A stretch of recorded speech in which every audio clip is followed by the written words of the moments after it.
आज के इस कार्यक्रम प्रोफेसर सतीश चंद्र झा सब दिवसीय स्मृति व्याख्यानमाला के अध्यक्ष परम आदरणीय प्रोफेसर संजय श्रीवास्तव सर, मंच पे उपस्थित प्रसून श्याम जी, इंद्रदेव झा जी, छोटी बहन रजनी, राजू, मनीष, हमारे जवाई राजा भी आए हुए हैं और सारे प्राध्यापक वृंद, भाइयों बहनों,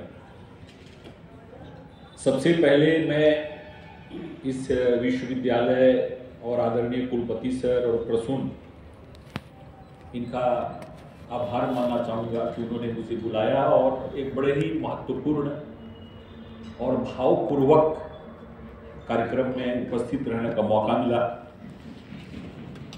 मैं ये अपना भाग्य समझता हूँ कि गुरुजी के जितने अंतरंग शिष्य थे उनमें मैं अपने को एक छोटा सा शिष्य मानता हूँ।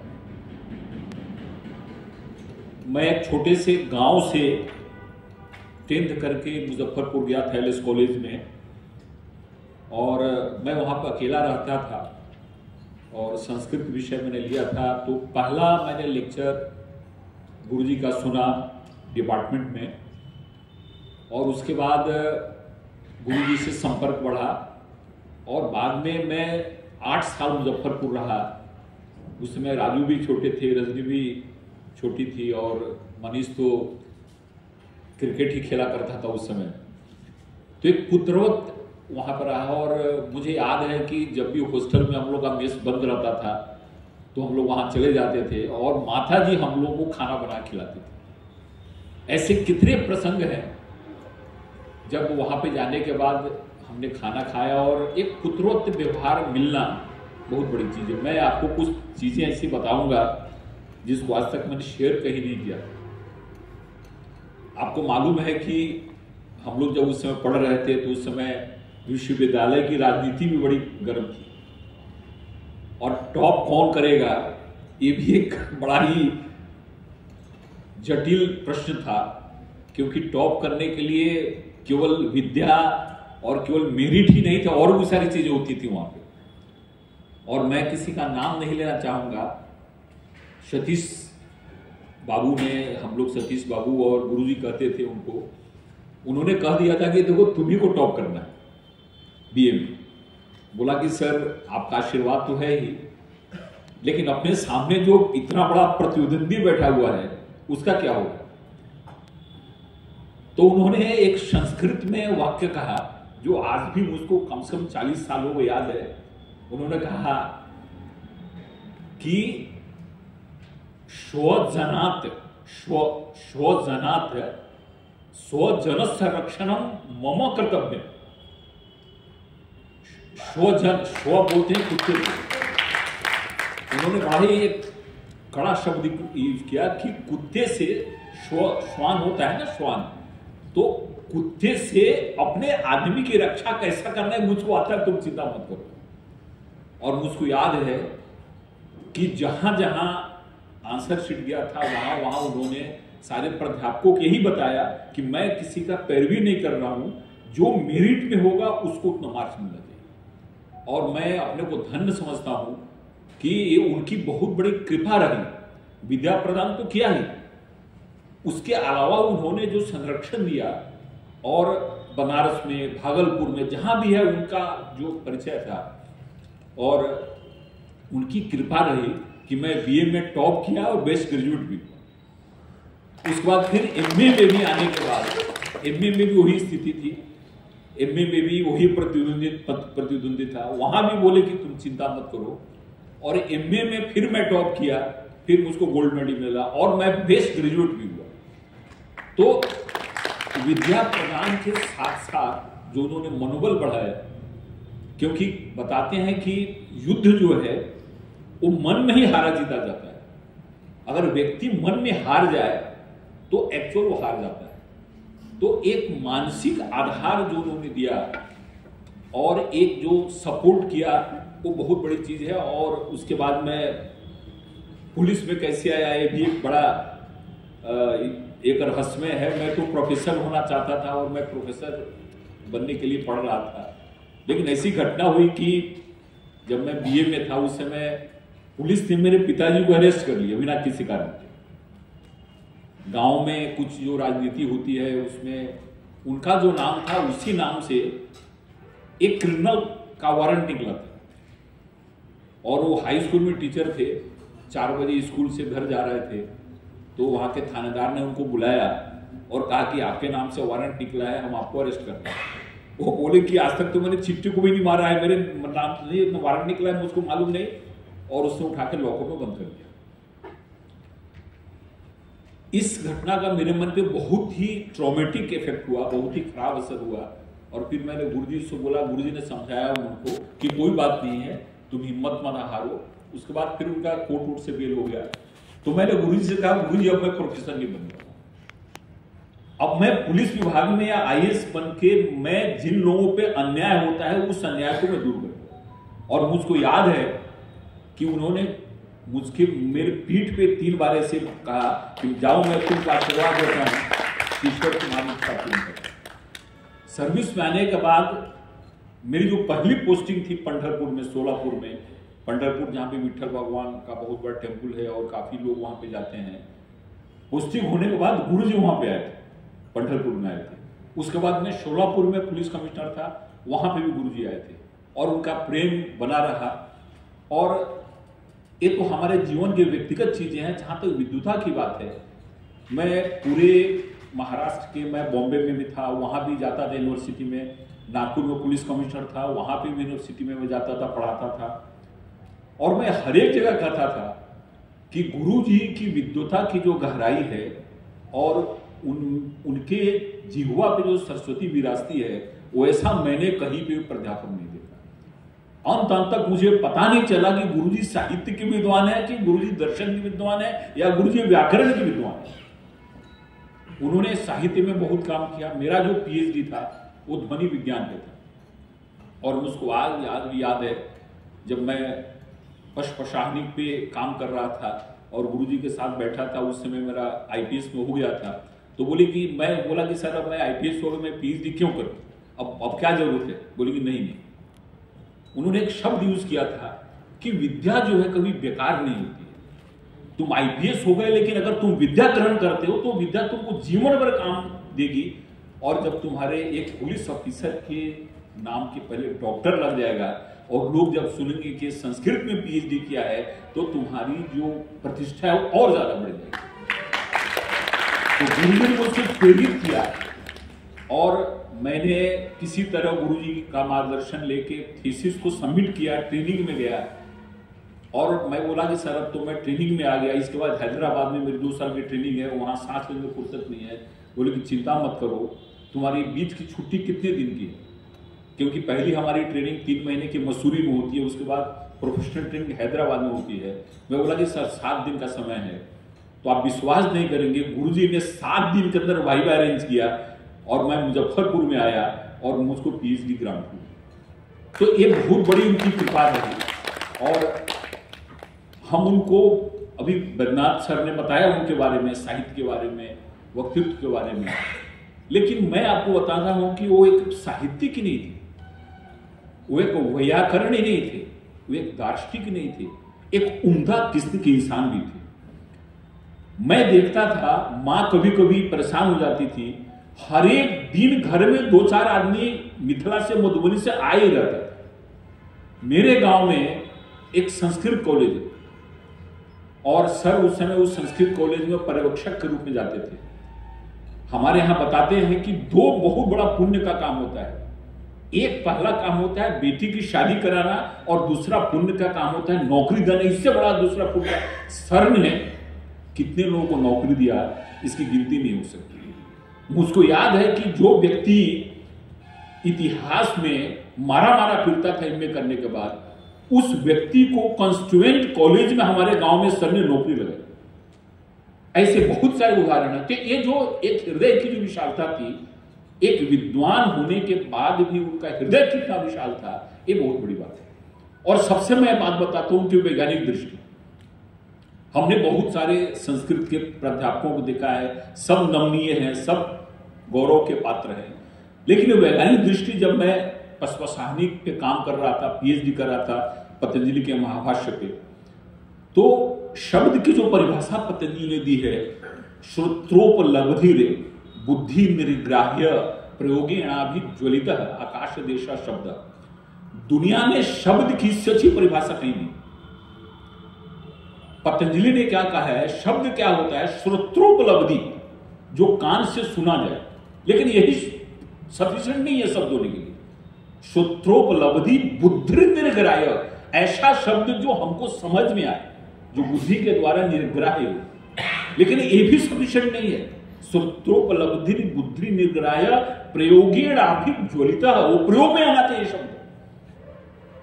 हम उसको सुन भी रहे हैं, हम उसको समझ भी रहे हैं, लेकिन अगर प्रयोग में नहीं है तो शब्द नहीं है। और अंत में पतंजलि ने क्या कहा, श्रोत्रोपलब्धि बुद्धि निर्ग्राह्य प्रयोगेणाभिज्वलित आकाश देश शब्द, ये जो शब्द है आकाश में रहता है। तो मुझको समझ में नहीं आ रहा था कि सर ये आकाश में रहता है, क्या अर्थ है। उनकी वैज्ञानिक दृष्टि देखिए, उन्होंने मुझसे पूछा कि तुमने तो साइंस पढ़ा होगा 10th में, बोला पढ़ा है। साउंड का क्या है, साउंड के बारे में क्या पढ़ा है, बोला कि साउंड ट्रेवल करता है मीडियम से। तो बोले कि ये बात पतंजलि को मालूम थी, इसीलिए उसने आकाश शब्द का यूज किया है, क्योंकि शब्द जो है वो आकाश में स्थित है। अगर आकाश में स्थित नहीं होगा तो ट्रेवल नहीं करेगा। तो ये उनकी वैज्ञानिक दृष्टि थी। और एक उन्होंने चीज उनको और बताया था, आपको याद होगा श्लोक, जब भगवान शिव ने कामदेव का दहन किया और जब देवताओं को लगा कि अब कामदेव भस्म हो जाएगा, तो उस समय देवता लोग चिल्लाने लगे। और एक श्लोक कालिदास ने लिखा है कि क्रोधम प्रभो संहर संहरेति यावन गिरह के मरुताम चरंती तावत स वहनीर भवनेत्र जन्मा भस्मावशेषम मदरम चकार। क्रोधम प्रभु, हे प्रभु अपने क्रोध को रोको। क्रोधम प्रभु संहर संहरेति, हे प्रभु इस क्रोध को रोको। ये बात जब तक देवता लोग बोलते और भगवान शंकर के कान में बात आती, तब तक उनके नेत्र से जो ज्वाला निकली थी उसने बस उसको भस्म कर दिया। तो गुरुजी बोले कि श्लोक पढ़ के तुमको क्या लग रहा है? बोले कि सब कुछ नहीं लग रहा है, देवताओं ने उनको प्रार्थना की, उनकी प्रार्थना शिव ने नहीं सुनी। बोले कि नहीं, इसमें बहुत बड़ा साइंस है। इसमें ऐसा दिख रहा है भगवान शंकर की आंखों से जो ज्वाला निकली वो प्रकाश था, और देवताओं के मुख से जो शब्द निकला वो शब्द था। तो प्रकाश शब्द से तेज चलते कालिदास से मालूम, इसलिए शब्द नहीं पहुंचा और प्रकाश से कामदेव जल। तो ये जो उनकी वैज्ञानिक दृष्टि थी। और मैंने गुरुजी ने उस किताब को जबरदस्ती छपवाया भी, गुरुजी ने यूनिवर्सिटी और उसका लेके छपवाया, और मेरी किताब भी पब्लिश हुई है। वो कभी आपको मैं भेजता हूँ किताब, महाभाष्य में ध्वनि विचार नाम से किताब है। उसमें इतनी उन्होंने वैज्ञानिक दृष्टि पतंजलि के बारे में बताई। और उन्होंने वो जो श्लोक है, योगेन चित्तस्य पदेन वाचाम मलम शरीरस्य तु वैदिकेन यो व्याकरोत तं प्रवरं मुनीनाम पतंजलि प्रांजलि रानतोषम। वो बोलते थे कि भूषण, दुनिया में पर्सनालिटी की परिभाषा इससे कोई अच्छी नहीं हो सकती। हम पर्सनालिटी किसको बोलते हैं? ये उन्होंने क्या बोला है कि personality is physical, mental, spiritual, बता दिया इसने। साइकोलॉजी में क्या है कि हमारा जो व्यक्तित्व है, हमारा जो मन है, हमारा जो शरीर है, वो पर्सनालिटी। बोले कि देखो ये जो श्लोक है, इससे अच्छी पर्सनालिटी की परिभाषा दुनिया में मिलेगी नहीं, और जिस व्यक्ति में परिभाषा है वो सबसे बड़ा व्यक्ति है।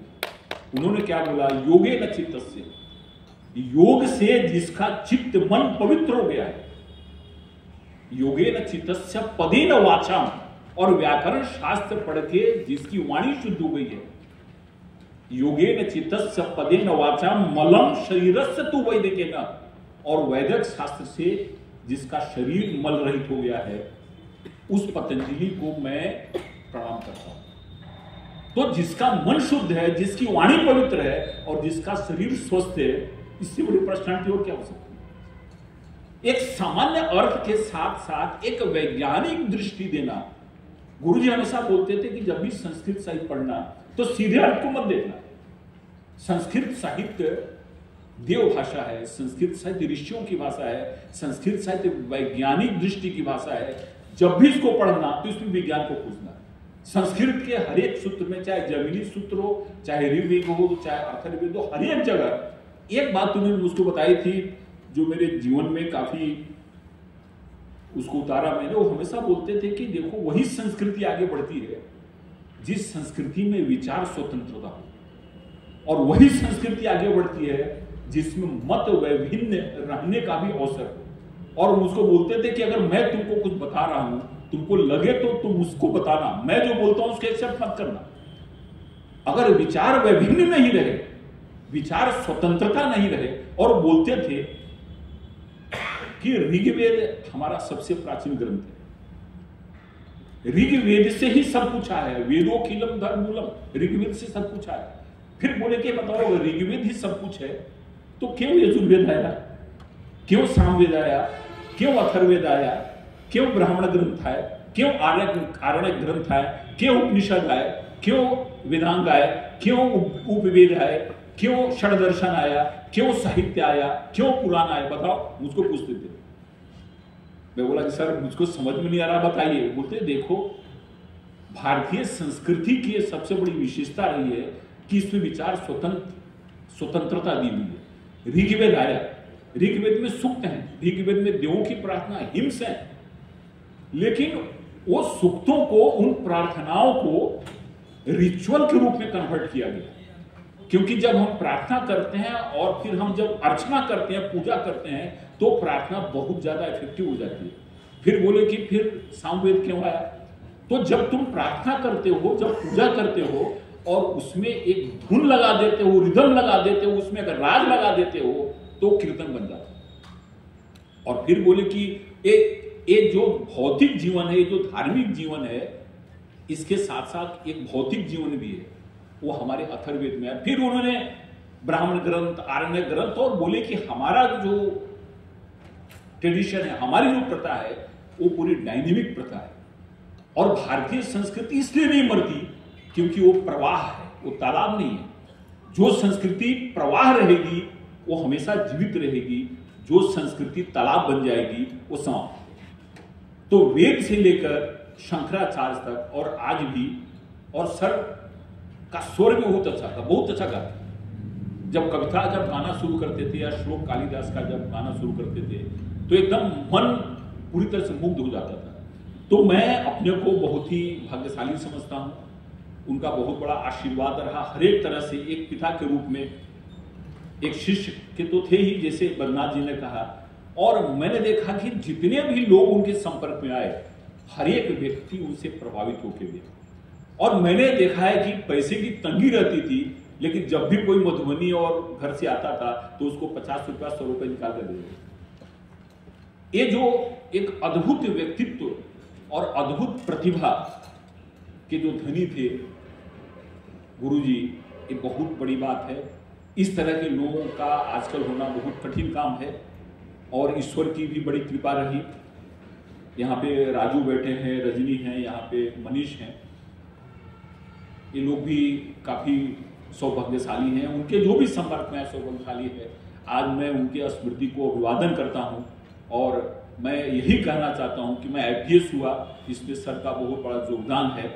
और सर हमेशा कहा करते थे कि मैं चाहता हूं कि मेरे और भी जो शिष्य हैं वो भी सर्विस में जाए, और सर के और भी बहुत सारे शिष्य हैं जो आपके BPSC में आए, और एक दो चार ऐसे शिष्य थे जो सर के डायरेक्ट शिष्य नहीं थे, लेकिन सर के पास आते थे और सर से बात करते थे।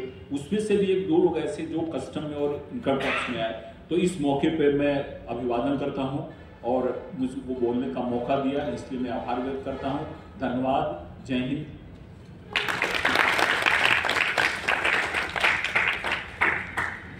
धन्यवाद सर।